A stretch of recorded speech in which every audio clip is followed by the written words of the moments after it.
with Brian Fisher on AFR Talk.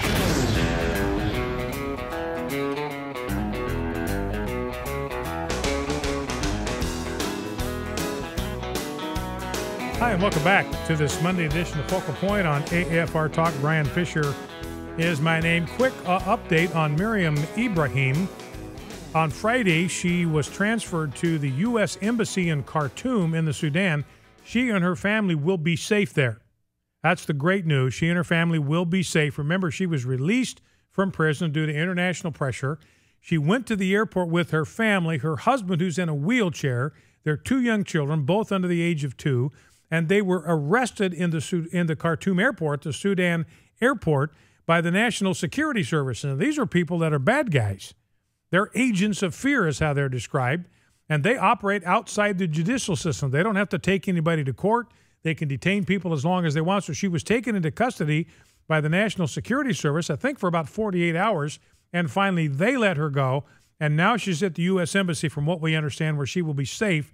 And we're hoping and praying that by God's grace, arrangements will be made for her to leave the country, leave Sudan, and come to the United States. And I've said it before, we should have a generous asylum policy in the U.S. for people who live in Muslim lands and who are fleeing persecution. That's exactly her circumstance. She's never been a Muslim all of her life. Her father was a Muslim, left the family when she was young. She was raised as a Christian for her entire life. As far as she remembers, she has been a Christian, never was a Muslim, so she didn't commit apostasy. She didn't reject Islam for Christianity. She grew up as a Christian. So anyway, that's good news that she and her family are safe, and we can pray that they will quickly be restored here to the United States. I don't know if you remember the deal we had with World Vision back in the day where they were hiring people who were involved in homosexual relationships, and there was enough blowback against World Vision, an evangelical organization, that they've gotten their minds right. This is a winnable war moment. Miriam Ibrahim, that's a winnable war. The only reason she's safe today in the U.S. Embassy is because of the pressure, the outrage internationally, a lot of it coming from Christians right here in the United States. Now, World Vision is completely backtracking on their pro-homosexual stance. Here is from The Blaze, Billy Holloway. World Vision is reportedly actively courting evangelicals after reversing course on a contentious policy change announced in March that would have allowed gays and lesbians who are married and committed Christians to work for the organization's U.S. branch. The move sparked a nationwide debate. Donors separated themselves from World Vision, leading the organization to quickly cancel the employment amendment and issue an apology. Now the Christian group is reportedly taking an entirely different approach, requiring board members to sign a document affirming that marriage is between one man and one woman. This according to Religion News Service, and they are now in the process of appointing well-known evangelicals to its board. So once again, ladies and gentlemen, that's our winnable war moment for the day. World Vision has changed course back to affirming now one man, one woman marriage, asking their employees to sign a commitment to that effect, and recruiting board members that support that position. Now, one other thing on the religious liberty front, Islam. You know, the Air Force is kicking Gideon Bibles out of hospitals all over the place. The U.S. Air Force kicked Gideon Bibles out of their hospitals. We've got word now that other branches of the military are doing the same thing. A lot of these military bases have hotels that are on the base where family members and friends can come and stay. And now the Army, I believe it is, I'll have to get details as the story unfolds, but the Army has thrown all the Gideon Bibles out of hospitals on Army bases. They're gone. They're out of here. Can't find them anymore. But, so while Obama, the commander-in-chief, is relentlessly stripping our military of any kind of religious awareness, religious practice, religious observance, he is compelling our soldiers in Islamic countries to observe Ramadan. I kid you not. By the way, Coca-Cola's got an ad out right now that says Happy Ramadan, right in it. Happy Ramadan, right in the Coke commercial. Features a Muslim family. We're in Ramadan right now, which is creating some challenges, by the way, for Muslim soccer players, because they are supposed to fast, and that means no food and no drink from sunup to sundown.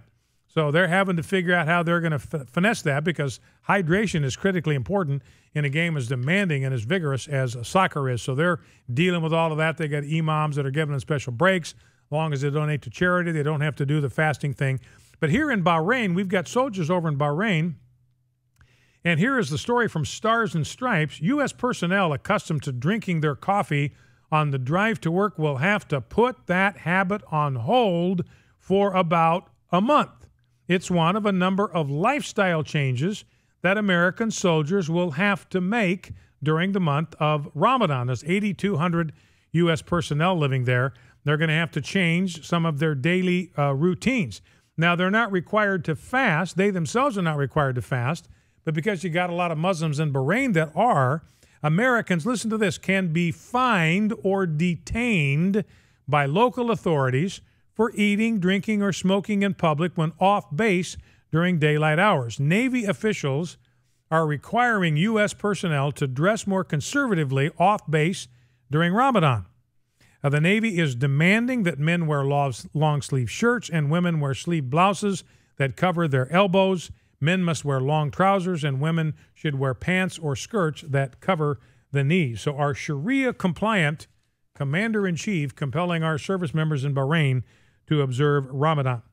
Now, let's talk about this Supreme Court ruling today. Wendy Davis in Texas, remember, she made her bones filibustering that pro-life bill in Texas, where the pink tennis shoes shot to national fame. Her campaign is in big trouble. Leading articles in Reuters and the New York Times saying her campaign is toast. She is done. So flamed up and then flamed out. Now, to this ruling, this Hobby Lobby ruling from the Supreme Court. Now, the interesting thing here, this was based on a law called the RFRA law, the Religious Restoration Freedom Act from 1993. And the court did not actually get to the First Amendment. The court didn't touch on the freedom of religion, the free exercise of religion, although that's really what this is all about. And it's what RFRA, is what it's called for short, the Religious Freedom Restoration Act. It's really what RFRA was designed to restore. It was designed to restore the First Amendment guarantee of the free exercise of religion. But this was strictly about RFRA. And the Supreme Court decided that RFRA and the protections that are found in RFRA apply to Hobby Lobby because they are a private corporation, closely held is the term, not a publicly traded company, but privately held. Then they have the right to allow their Christian principles and values to determine the kind of decisions that they make, even when it comes to health care for their employees. So they are not obligated. They are not obligated, according to the Supreme Court. The RFRA protects them, this law protects them from being obligated to provide contraceptives for their employees. Now, again, Hobby Lobby didn't have an objection to contraceptives in general. They had specifically objections to contraceptives, not contraceptives, but prescription medications that cause abortions. That's what they objected to, because there are several types of medication, the Plan B, the Elliplan, that actually cause a fertilized egg to abort. Now, a fertilized egg, that is a human being in the earliest stage of development.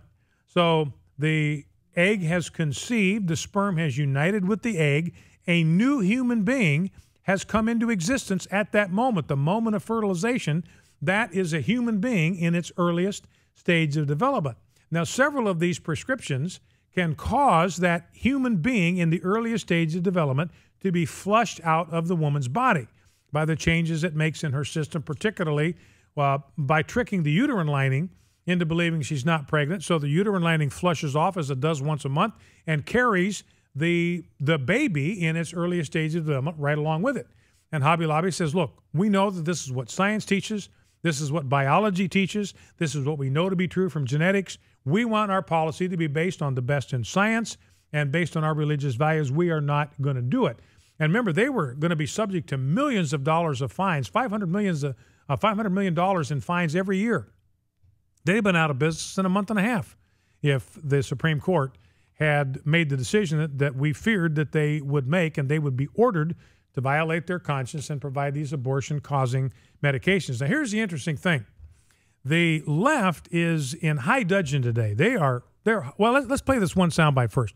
Walker, let's grab clip number 2 the Carol Costello clip. Carol Costello, she's the one that I had that contentious interview with on CNN, calls herself a proud card-carrying member of the gay Gestapo.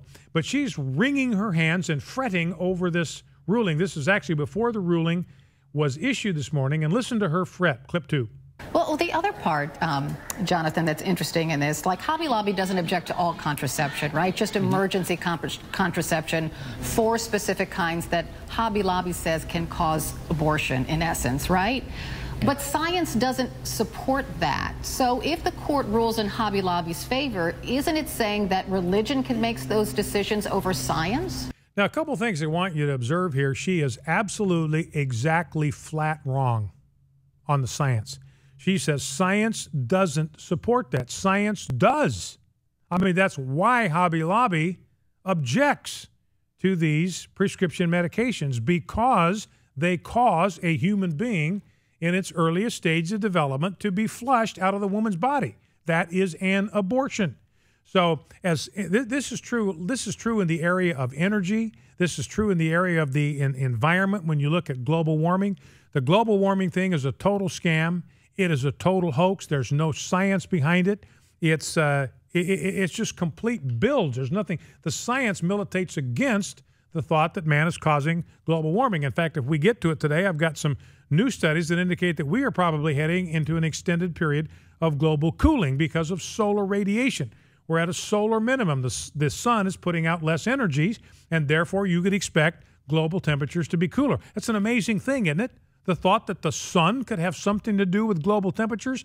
And our global warmist hysterics are so committed to their point of view that they're ignoring science, that there's a connection between the sun and temperatures. I mean, this is just crazy. I mean, that's why it's warmer in the day than it is at night. Why is that? Because the sun is shining in the day and it's not shining at night. So, I mean, it's crazy. And they're just blind to that. They're just willfully, obtusely blind to science. So Hobby Lobby is the one that's locked into science here. We know that these prescription drugs will cause a child who has just been conceived to be aborted. The life of that baby that's just been conceived, as the sperm is joined with the egg, can cause that baby to be washed right out of the woman's body and discarded like so much medical waste. That's what science teaches us. So Carol Costello has things exactly upside down.